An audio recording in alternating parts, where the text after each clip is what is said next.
About 3 hours east of Rapid City, South Dakota on Interstate 90 is one of the Quilters World's largest bucket list destinations, and that is the Dignity statue.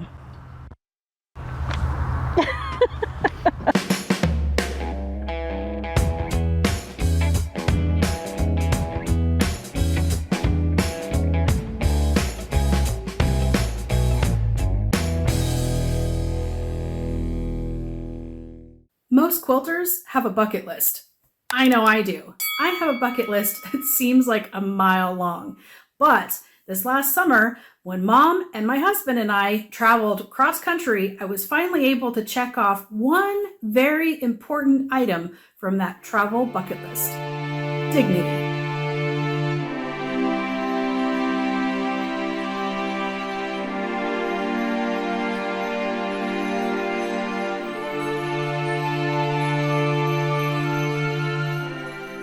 The Dignity statue is located in Chamberlain, South Dakota.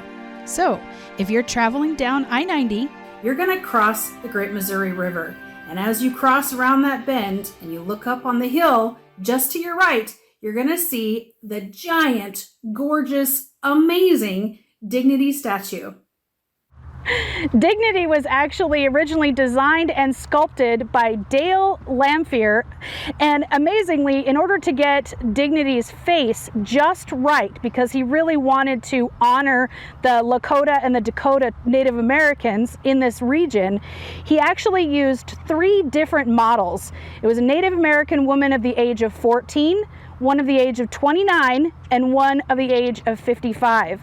But when Dale Lamphere first designed and sculpted Miss Dignity, he had no idea that it would be such a huge draw for quilters. But of course, she's holding a quilt! Standing over 50 feet tall, if you notice that tiny little thing at her feet, yeah, that's me. This amazing statue of Lady Dignity, she's holding the Lone Star quilt. Also known as the Mathematical Star and the Star of Bethlehem. This quilt pattern is extremely versatile and one of my favorites. Traditionally, the star quilt is pieced as a large one-block quilt made up of diamonds joined together in an 8-pointed star pattern. Depending on how many rows of diamonds are used and their size, these quilts could be made into throws or up to king-size quilts. So how did the Lone Star quilt get its name?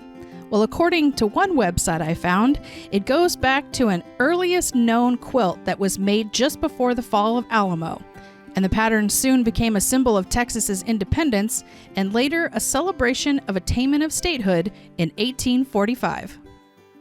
Each individual diamond on the Lone Star quilt is actually not perfectly fixed.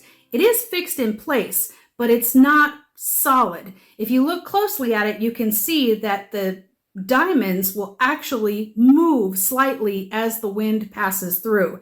And that was very smart on the sculptor's part, because with the amount of wind that comes through the valley there where the river bends, you can imagine there might be some problems if it's buttoned up against one solid piece of steel.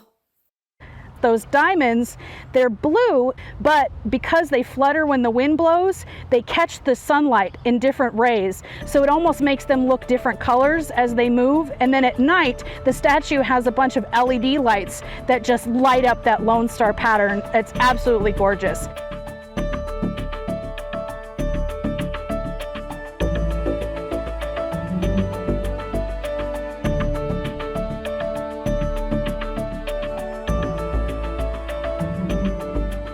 Why else should you visit Chamberlain, South Dakota? Well, for starters, there's a great quilt shop in town that was unfortunately closed by the time we passed through. It's simply called the Quilt Shop.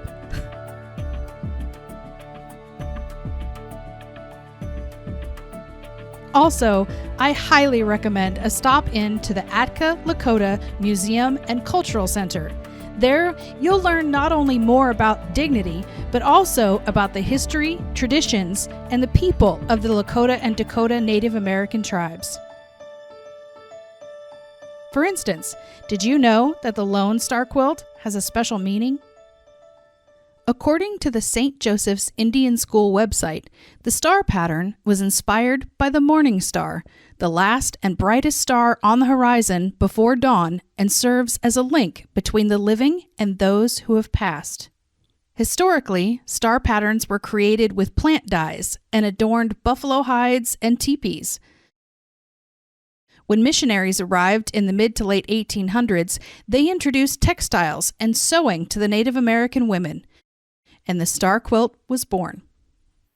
Another fun fact about the Dignity statue is it was actually a $1 million gift from, let me get this right, Norm and Unable Mackay, I think I pronounced that last name correctly, of Rapid City, South Dakota. And it was a gift to the people of South Dakota to celebrate their 125th anniversary in 2014. As part of the South Dakota Arts and Sculpture Trail, it was officially unveiled in 2016. So, if you're traveling through the great state of South Dakota, keep an eye on those hills because you never know what's waiting for you just around the river bend.